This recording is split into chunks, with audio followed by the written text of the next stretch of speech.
dan kesedihan kita, alhamdulillah akhirnya udah um, udah udah ya perjuangannya untuk saat ini udah selesai gitu sampai di sini dan resultnya.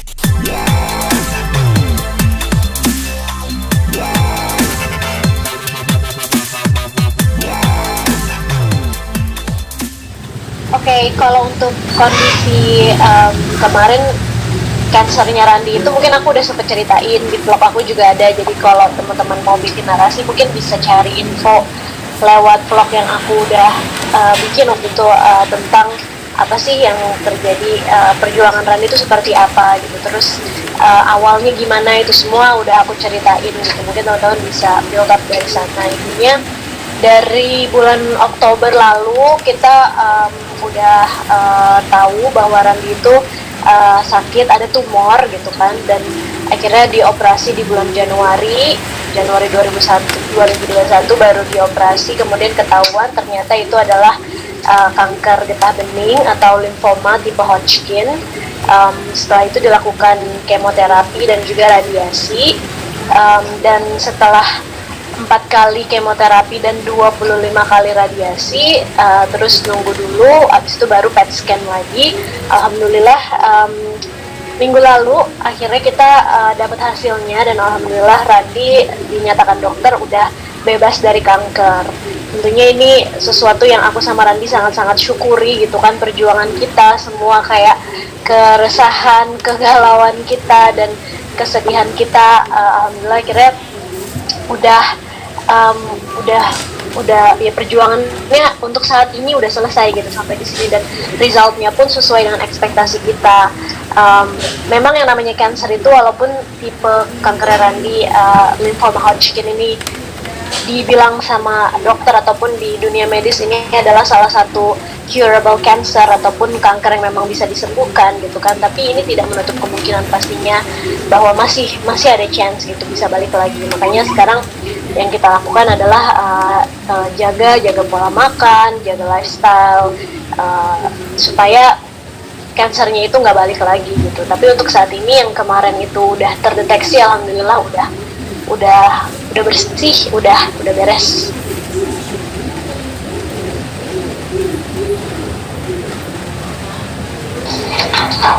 Kayak di Kak Randy sendiri saat dinyatakan benar-benar sudah hilang kansernya itu seperti apa? Terus ada nazar nggak sih Kak antara Kak Tasya dan Kak Randy gitu setelah dinyatakan sembuh atau saat Kak Randy masih sakit? Ya. Iya, jadi kalau nazar sih pastinya ada. Sorry sebentar.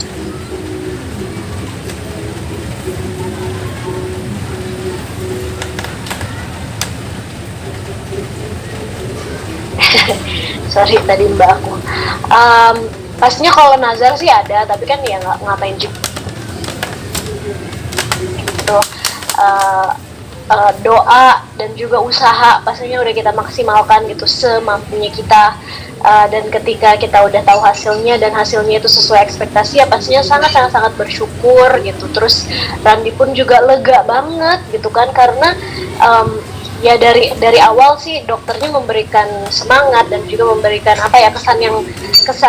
kesan dan harapan juga gitu, bahwa tenang Randi, kamu tuh ini kamu masih muda, kamu terdeteksinya cukup dini gitu kan, stadium 2. Kemudian ini alhamdulillah ya tipe cancer yang curable, yang bisa disembuhkan gitu, lymphoma Hodgkin ini. Walaupun ini tipe kanker yang cukup langka, tapi ya alhamdulillah banyak gitu, 85% itu orang sembuh dari kanker ini.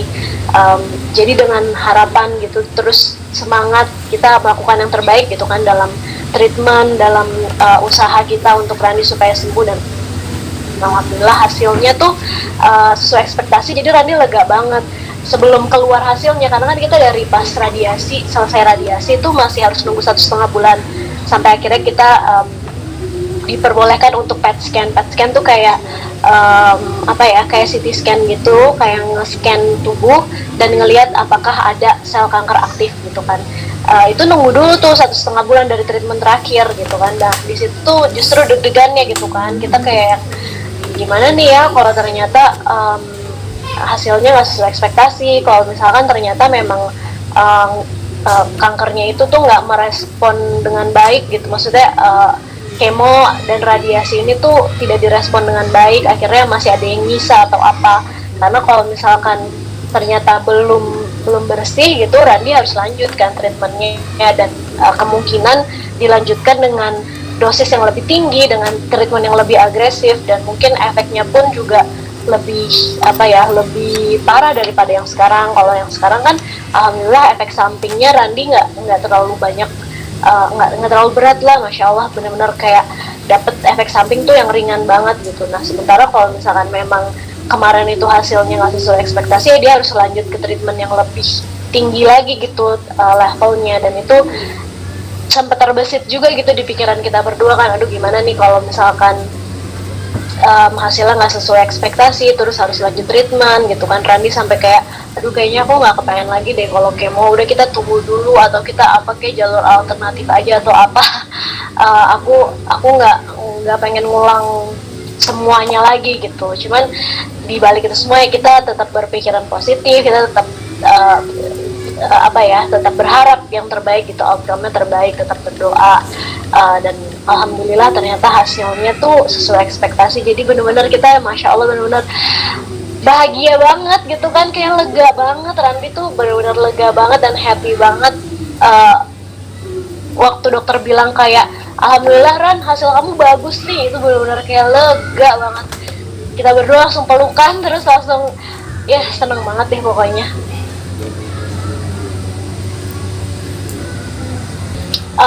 Randy sih sekarang karena semua treatment untuk pengobatan kansernya itu udah selesai ya, jadi dia udah surgery, udah kemoterapi, udah radiasi, itu udah selesai, dan hasilnya memang sekarang udah bersih dari kanker, udah tidak ditemukan sel kanker aktif lagi. Jadi sekarang nggak ada treatment khusus yang mesti terus dijalani gitu. Yang jelas harus dijaga kesehatannya aja. Terutama kemarin itu salah satu efek kemo dan radiasinya adalah imunnya Randy turun banget. Leukosit Randy tuh benar-benar dipres banget, di hampir di bawah batas normal gitu, benar-benar di bawah banget. Terus limfositnya juga rendah banget, dan itu benar-benar membuat Randy rentan untuk terkena infeksi. Nggak cuman infeksi COVID doang, tapi berbagai macam infeksi. Makanya yang kita jaga itu sih, gimana caranya untuk naikin imunitasnya Randy, terus juga untuk naikin leukositnya, naikin limfositnya juga. Terus kita juga perhatikan kesehatan dan juga berat badan Randy juga gitu, karena salah satu, kalau kata dokter sih, salah satu resiko ataupun pemicu sel kanker itu bisa balik lagi itu kalau ada perlemakan di hati. Artinya kalau misalkan dia overweight, ada resiko yang lebih tinggi gitu, dia bisa balik lagi gitu kansernya. Jadi itu juga harus dijaga dengan pola makan yang baik, dengan berolahraga, sama kurangin makan makanan yang highly processed gitu, makanan yang tinggi proses kayak fast food, terus makanan-makanan yang banyak mengandung kimia, kayak mengandung pengawet, mengandung penguat rasa, terus pewarna gitu-gitu. Pokoknya yang highly processed food lah gitu, itu harus dikurangi. Tapi kalau untuk kayak daging-daging gitu, dia boleh makan daging. Dibatasin 1 minggu 1 kilo daging bolehnya. Selain itu kalau untuk ikan itu bebas. Terus putih telur tuh dia disuruh gitu, karena kan dia ya itu tadi, imunnya kan rendah banget, limfosit dan juga leukositnya tuh rendah, harus diboost dengan imunomodulator kayak jamur-jamuran, terus probiotik sama protein hewani gitu.